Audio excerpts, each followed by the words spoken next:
Greetings. Welcome to the Dr. J Vlog series. It's Friday, March 7th, 2025. And on Fridays, we look into human behavior and justifications.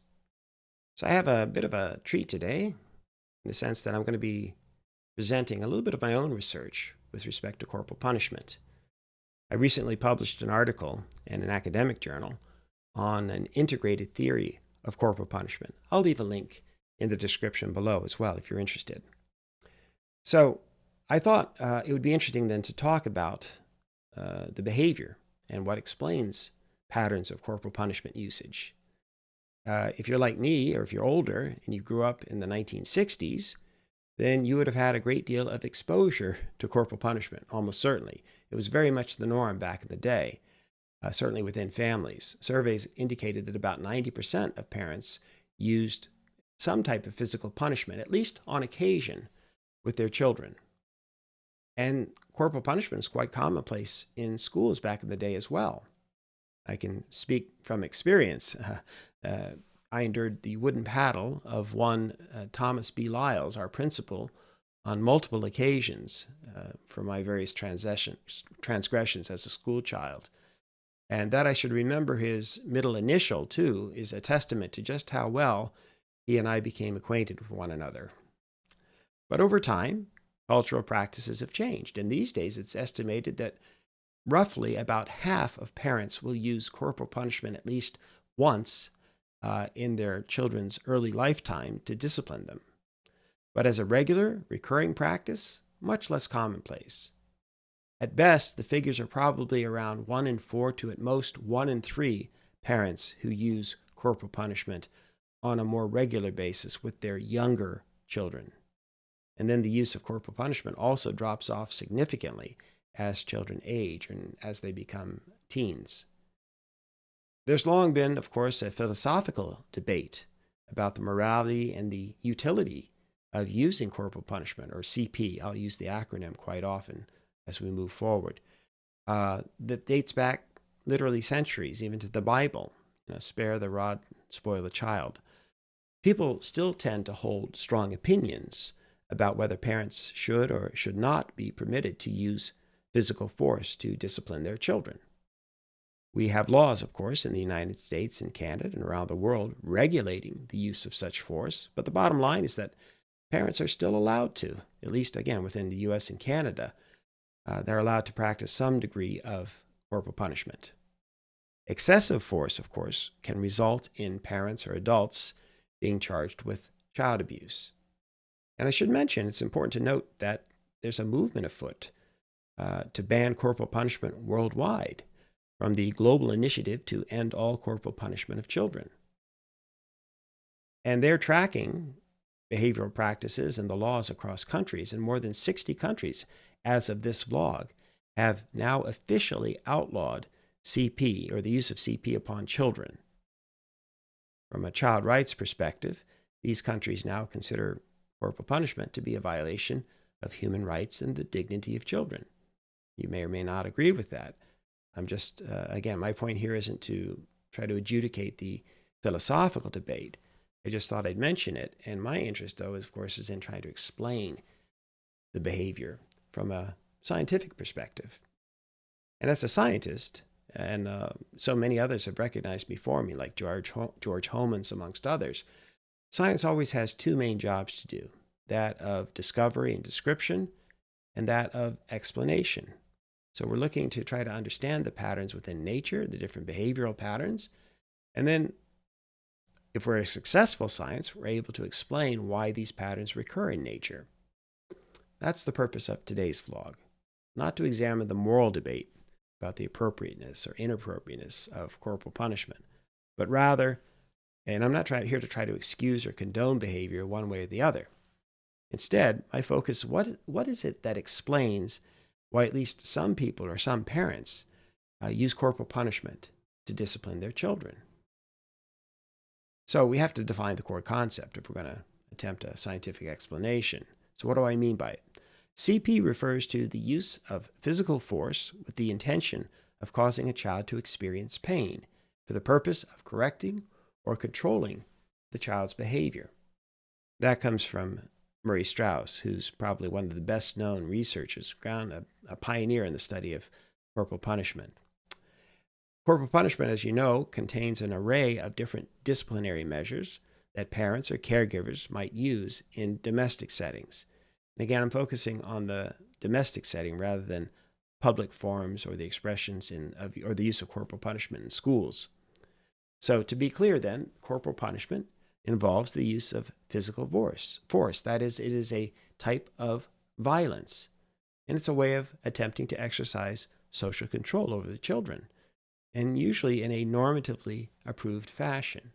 And that would depend, though, specifically on the area that you're talking about, the location. So how then do we explain corporal punishment? Well, there are many factors, as you might imagine, that compel adults to use physical force against their children. So let's start with an understanding of the human animal, if you will. Research has confirmed that the use of CP appears to be a common practice amongst all kinds of primates. And the incidence of CP among primates, including humans, increases from infancy into early childhood. Then it peaks, and then it starts to decline fairly rapidly. So from an evolutionary parental investment view, parents have to regulate their offspring's behavior through energy expenditures that are designed to help ensure the child's survival and fitness, but at the same time while maximizing the parent's own reproductive potentials and fitness.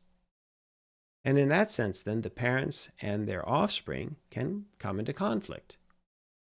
As Fairbanks and McGuire explain, quote, at the worst of economic deprivation, a mother might be in such poor condition and so deprived of resources that she has no energy to spare to care for her offspring without severely jeopardizing her own survival. Thus, among both human and non-human primates, those who are more vulnerable tend to be treated more harshly than those who are perceived to be more fit. Having more children and living in high-stress environments also tend to increase the rates of physical violence perpetrated by parents upon their offspring. And this is described and explained in part through something called parent-offspring conflict theory, which predicts higher levels of conflict and physical violence in cases where children are born, for example, more closely together, dividing potential expenditures and resources, as well as amongst younger mothers, who are usually typically have more limited resources. And so the evolutionary logic would suggest that it's a combination of ecological factors and stressors and investment opportunities that are linked to the parent's own well-being and reproductive fitness that will tend to inspire more self-serving parental behaviors as opposed to optimal parenting practices. In addition, as biopsychological organisms, humans are directly influenced by a combination of neurocognitive and physiological processes. And studies have found that younger mothers, those reporting, again, high parental stress, and parents who disclosed having a child with a more difficult temperament, all of these have a higher probability of spanking their infants and toddlers. And we should mention, too, the importance of parental depression, which consistently shows up as a key predictor of CP, as well as other forms of violence and abuse within the family. The parents who struggle then with life's challenges, who struggle perhaps with substance abuse issues, both perhaps, and those who are clinically depressed or suffering from postpartum depression are statistically more likely to use harsh and harsher forms of CP. So these issues are largely intertwined with one another, which means it's difficult to isolate the specific effects of depression or mental health, and as these relate to the use of corporal punishment. But regardless of the ultimate pathways involved, parental depression clearly affects one's energy, judgments, and the use even of corporal punishment with the children. And then we have to look at corporal punishment from a more sociological perspective too, because in addition to the evolutionary pressures and individual factors, the human animal experiences a great deal of social engagement right from the outset, of course being entirely dependent upon their parents or their caregivers for their survival. So from a social learning perspective, parents who use violence do so because they've been subjected to physical punishment themselves or witnessed such violence in their families of origin. In fact, witnessing violence or family violence tends to be an even stronger predictor than actually experiencing such violence. Okay. And so what's happening, of course, is that children, youngsters, are these incredible computational machines that are constantly observing the world around them and processing information and learning. And so these early experiences then are presumed to lay the foundation for defining which behaviors are appropriate or not and under what circumstances.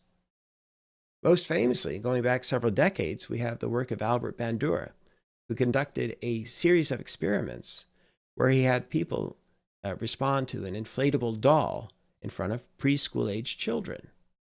And they did so in one of three ways. So one group was assigned the parents or the situations where the adults acted with extreme aggression and verbal abuse towards the dolls. And this was delivered either by a live person or through a dummy, through a film, or even in a cartoon fashion.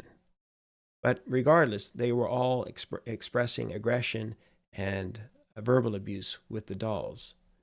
A second group observed non-aggressive interactions with the doll. And then the third group, the control group, was not exposed to any behavioral models at all. These later came to be known as the Bobo doll experiment. And the research team, in fact, discovered that the children who were exposed to the aggressive models, they tended to behave aggressively and in similar fashion to the doll as well. Also, research finds that spanking is a strong predictor of children's own experiences of aggressive problem solving with their peers and their siblings. Even if you control for other factors, those who experience more such physical pain and violence and corporal punishment are also more likely then to extend that out into the social world. And as I mentioned, also to have less effective problem-solving strategies in general. So this is an important consideration because, in effect, one of the interests that we have in studying is, you may have heard of this notion of the intergenerational transmission of violence. Well, Muller et al. Have conducted pioneering research with respect to the possible intergenerational transmission of CP. Again, the key questions are whether and why parents might use corporal punishment with their children. And does that reflect more of a response to the challenges of parenting or having temperamental children? Or does that mean, or does that apply to the fact that people would have, experienced such physical punishment themselves and reason then that this is an appropriate way to manage the affairs within their families and with their children, especially misbehaving children? So, as it turns out, the research shows that unequivocally that the parents themselves, both mothers and fathers, who experienced physical punishment or corporal CP while they were growing up, were more likely to engage in the practices with their own children. And then further research has documented that mothers in particular, who were subjected to different abuse in their backgrounds, not just corporal punishment, but abuse more broadly defined, were more likely to spank their own infants and toddlers compared to those who didn't have such abuse in their backgrounds. And that's important because spanking an infant in particular, or even a toddler, is extremely dangerous. They can be hurt very easily and even suffer brain damage or so forth. So We know that this is an important issue to look at from a children's health perspective as well. And so, finally, a recent study reports that mothers who approved of parent-child aggression use also had less knowledge of alternatives to physical violence or alternative discipline options. They also found that those who had negative child attributions and views of children or their own children also tended to engage in more and approve of more CP. Now, of course, these are entirely obvious and expected findings, but it also is important because they reflect the cultural justification mechanisms that people develop. That is, that the use of violence, at least within the family in general, and CP in particular, communicates that the parents endorse this more punitive value set, and that they are, if you're to measure them on character traits, they're more likely to be authoritarian in nature. They're more likely to, or they accord with the measures of revenge and repression and dominance orientations. As one research team has recently observed, parents selectively consume the dominant cultural values and norms that approve the use of physical force, such that CP has been legitimately acted out and culturally justified. End quote. And so, indeed, the research has shown that the individuals who were physically punished or abused by their parents during their childhood or adolescence also exhibited more punitive attitudes than their comparison groups, the non-victims of parental violence. And while socialization has a direct influence, it's also important to note that people and youngsters increasingly internalize the pro-aggression values and the scripts, and these are typically, again, acquired primarily from within their families. Extrafamilial influences can matter too, but the point is that it's the family that the children are exposed to on a regular, routine basis, an everyday basis in most cases, and this then affords them the opportunity to then learn about and internalize the justifications that would either gear them towards approving the use or disapproving of the use of physical punishment to discipline their children. And indeed, for those who do justify using corporal punishment, that same research indicates that the parents will then selectively use language in such in such a way as to reaffirm and justify their own behaviors. Sorry about this. I'm fasting, and it's a bit of a struggle for me without a little bit of water, but that'll come in a few hours.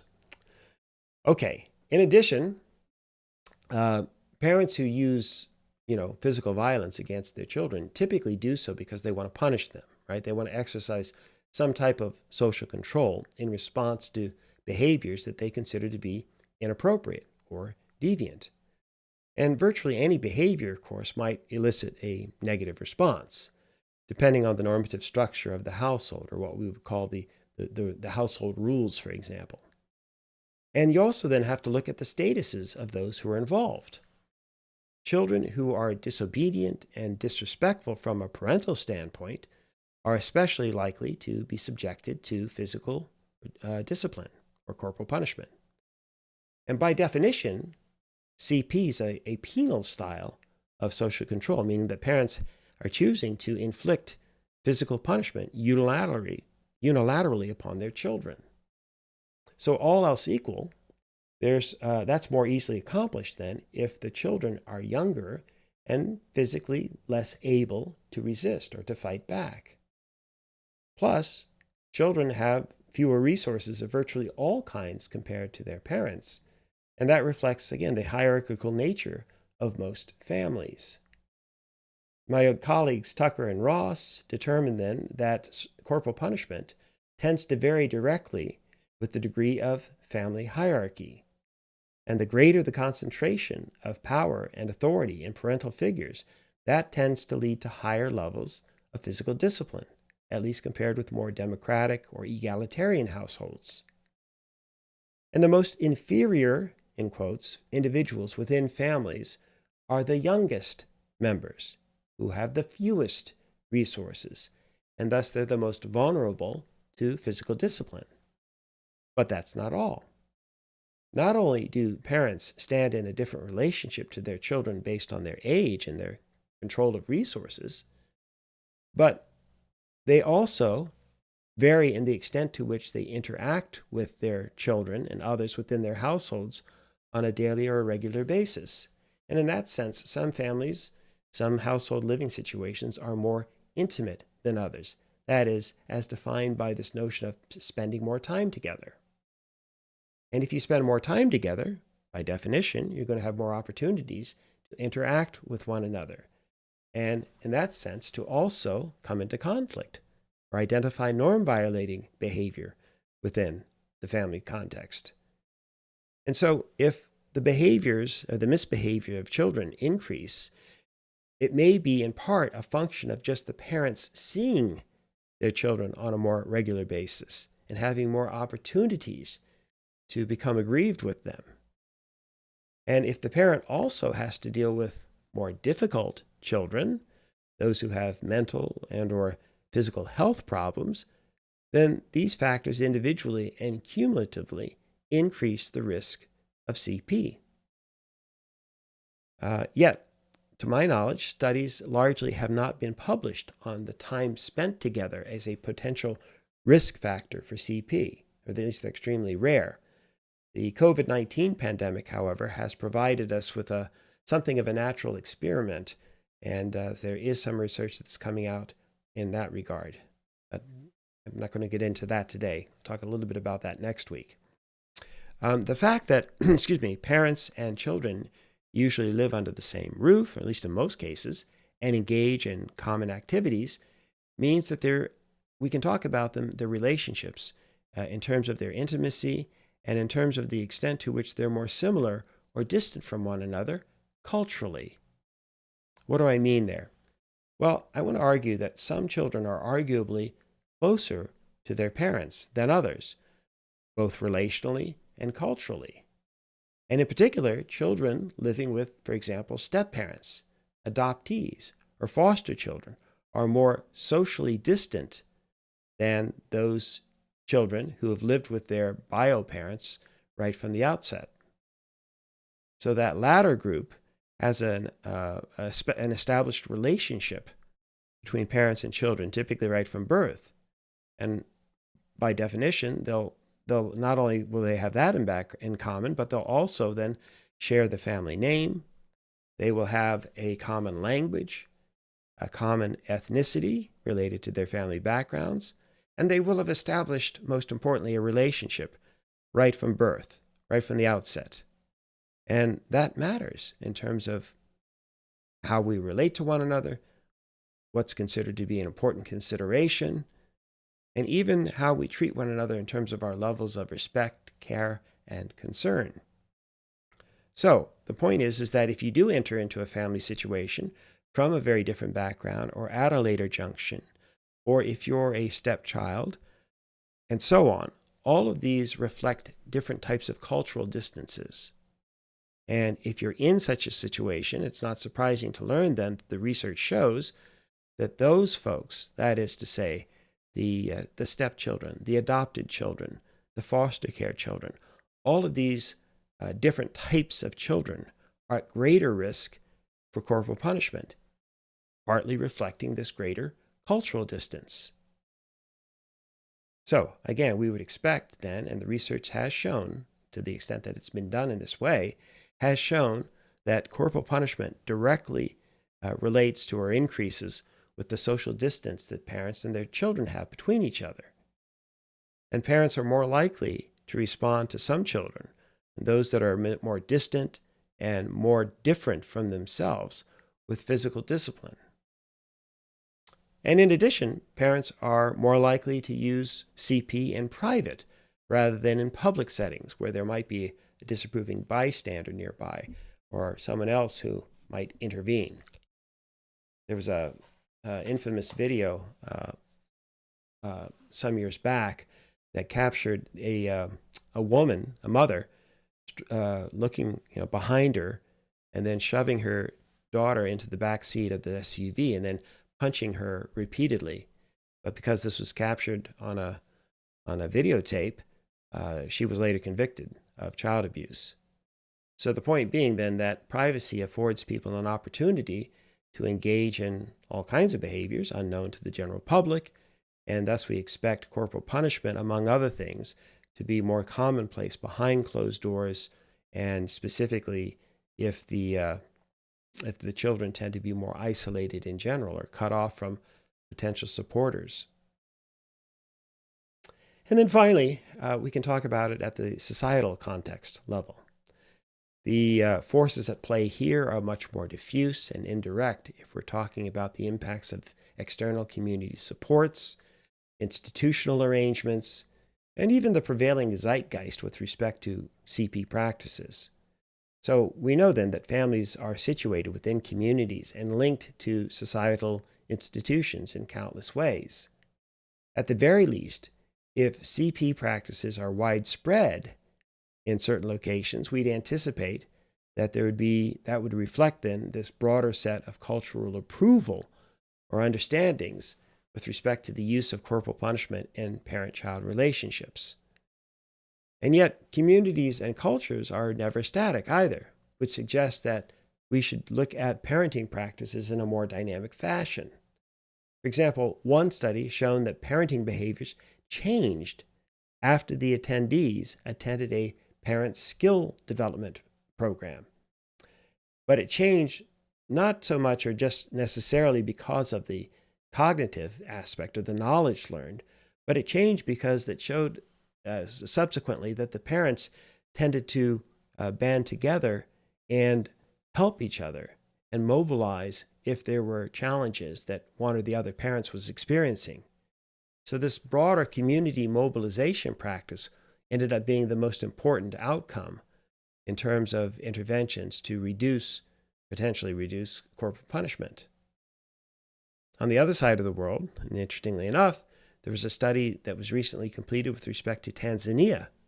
And again, they found that if the parents were exposed to both a parental training program and an agribusiness training program as well, then their children, they were both less likely to use corporal punishment. They had greater knowledge of alternative parenting practices, and they also tended to build similar networks of social support within their communities, all of which, again, reduce the need and even the thought about using corporal punishment moving forward. And so then if we're considering the broader environments too, we understand that people live in different communities with higher levels of overall aggression. And they also typically report higher levels of stress and subsequently a greater use or likelihood of using corporal punishment. And we know too that the use of CP has regional variations, such as higher rates in the South in the United States and amongst rural populations. Research has recently determined that in non-southern regions, parents' support for the use of CP has declined markedly over time, especially amongst wealthier parents. But in the South, parents' support for CP has remained stably high over time and without regard to one's socioeconomic background. So, as a result, what we're seeing then is that there's a distinct cultural aspect too, at the broadest levels with respect to where you're more or less likely to see corporal punishment practiced. And indeed, in considering the broader environments within which people are situated and recognizing the different kinds of communities in which they might be living, we acknowledge too then that corporal punishment or the effects thereof between culture and corporal punishment may not be quite or entirely as straightforward as we might have previously imagined. So, for example, in the United States, we don't see measurable differences with respect to attitudes towards CP, whether you're talking about African American, Hispanics, or whites on the issue. Interestingly enough, though, another study found that immigrants, who obviously have much more of a transnational lived experience and coming from oftentimes different parts of the world, different cultures, the research determined that their kind of migratory experiences and their international backgrounds and experiences help to shape their corporal punishment attitudes and their practices. And so as a result, immigrants have a more blended approach with respect to the cultural desirability and, both with respect to what should be practiced and even the types of outcomes that they hope for their children. And in that sense, they may be blending multiple traditions together. So in sum, we know that there's a range of different individual and relational and cultural and societal factors that help explain CP practices, both locally and if we were to look at such practices around the world. And my point is if we were to be able to combine that particular knowledge, especially with the huge research literature and the huge base of knowledge that we have with respect to the short-term and long-term impacts of corporal punishment, I think we can make some pretty informed and compelling decisions about the use or non-use of CP moving forward. Next week, then, I look forward to talking to you about the research on the possible effects of corporal punishment. And we'll wrap these two lectures together into a tidy bow, and you'll hopefully have a much more informed understanding about the prevalence of the use of CP, the explanations as to why parents may or may not use CP, and then finally, what are the short and long-term impacts of using CP upon one's own children. A little bit of parenting advice. All right, so until I see you next time, may you and yours continue to create peace in your lives and nurture love in your hearts, and give a child a hug today. All right, we'll see you soon.